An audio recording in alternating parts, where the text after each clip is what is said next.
حبیبنا و مولانا محمد معد الوجود والکرم والہ الکرام وابنہ الکریم و امتہ الکریمہ. تو یہ محفلیں جو ہوں چاہے سیرت کے حوالے سے ہوں، اولیاء کے حوالے سے ہوں یا علم کے حوالے سے ہوں، واعظ و نصیحت بھی آپ سنتے ہیں میں واعظ و نصیحت بھی یہ تقریباً سارے انبیاء کرام کی سنت ہے. اللہ تبارک و تعالیٰ نے جتنے بھی انبیاء کرام ہیں آدم سے لے کر حضور تک اللہ نے سب کو خطیب بنا کر کے بھیجا. سبحان اللہ، سب کو خطیب بنا کر کے بھیجا. تو یہ بھی پیغمبرانہ سنت ہے واعظ و نصیحت کرنا. اور اولیاء کرام سے اتنے پرخاش کیوں؟ اپنے گھر کے جو اولیاء ہوتے ہیں کیا کہنا.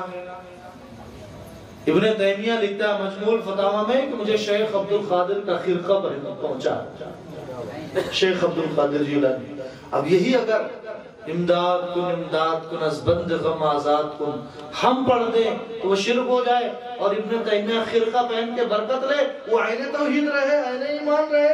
یہ دو رخی کہاں تک؟ اولیاء کرام سے اگر پرخاش ہے، تذکرہ نہیں سننا ہے تو قرآن سے اولیاء کے چیپٹر کو نکالنا پڑے گا. وہ سورۃ الکہف جو ہر جمعہ کے روز تلاوت کرتے ہو اور جس کی وجہ سے پورے ہفتہ بلاؤں سے دور رہتے ہو، اس میں اصحاب کہف کون ہے؟ یہ انبیاء کی جماعت نہیں ہے، یہ اولیاء کی بھی جماعت ہے. اولیاء میڈ ان بریلی شریف کوئی چیز نہیں ہے. اولیاء میڈ ان قرآن ہے، میڈ ان حدیث ہے. اللہ نے انہیں عزت دی ہے.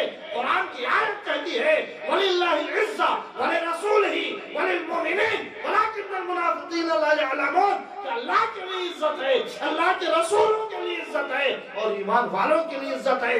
لیکن جن کے دل میں ایمان راسخ ہوا ہی نہیں، صرف وہ ظاہراً اللہ لا الہ الا اللہ کہتے اور ان کا دل مومن نہیں ہے، یہی تو منافق ہے جن کی سزا ہے ان المنافقین فی الدرک الاسفل من النار.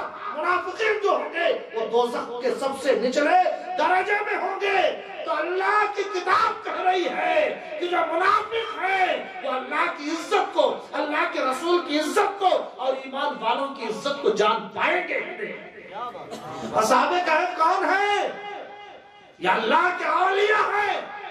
ان کا ذکر کلام پاک میں آیا ہے. صرف ذکر نہیں آیا، ان کی دو کرامتوں کا بھی چرچا ہے. 309 سال تک سوئے رہے اور اس کے بعد پہلے کی طرح زندہ ہوئے، بھوکے اٹھے. کھانے کے لیے ان کا ایک شخص شہر کھانا لانے کے لیے گیا. 309 سال تک سوئے رہنا یہ اصحاب کہف کی کرامت ہے اور وہ کلام پاک میں بیان ہوئی ہے. اور جب وہ سو رہے تھے ایک تفسیر کے مطابق ایسا اللہ نے قدرتی ایئر کنڈیشن بنا دیا تھا کہ نہ زیادہ سورج کی روشنی پہنچے اور نہ زیادہ ٹھنڈک پہنچے. سورج بھی جب غار کے پاس پہنچتا تھا تو اپنا راستہ بدل لیتا تھا کہیں ان کی نیند میں خلل نہ ہو جائے. یہ اصحاب کہف کی کرامت کا بیان ہے. اور اسی سورۃ الکہف میں حضرت خضر علیہ السلام کا جو تذکرہ ہے، خضر علیہ السلام کا تذکرہ بھی ہے کہ اللہ تبارک و تعالیٰ نے وَعَلَّمْنَاهُ مِن لَدُنَّا، میں نے انہیں علم لدنی دیا ہے، اپنی طرف سے پڑھایا ہے. علم لدنی یہ نگاہوں سے پلایا جاتا ہے، یہ الہام کے ذریعے سے عطا کیا جاتا ہے.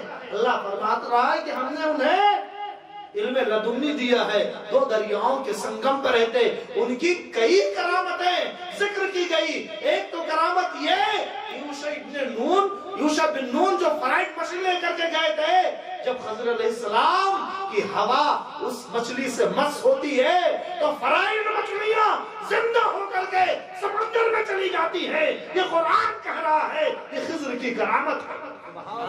اور نتیجہ نکل گیا کہ اللہ والوں کو اگر پہچاننا ہے تو صرف القابات سے نہ پہچانو، صحبتوں سے پہچانو. اگر ان کی صحبت سے اللہ کی یاد آئے اور تمہارے مردہ دل میں زندگی محسوس ہو تو سمجھ جاؤ یہ اللہ کا بندہ ہے، اللہ کا ولی ہے. دوسری کرامت خضر علیہ السلام کی میں بتانا چاہتا ہوں قرآن کے حوالے سے کہ اولیاء کرام کہ اللہ تبارک و تعالیٰ کلام پاک میں کس قدر چرچا فرما رہا ہے. حضرت خضر علیہ السلام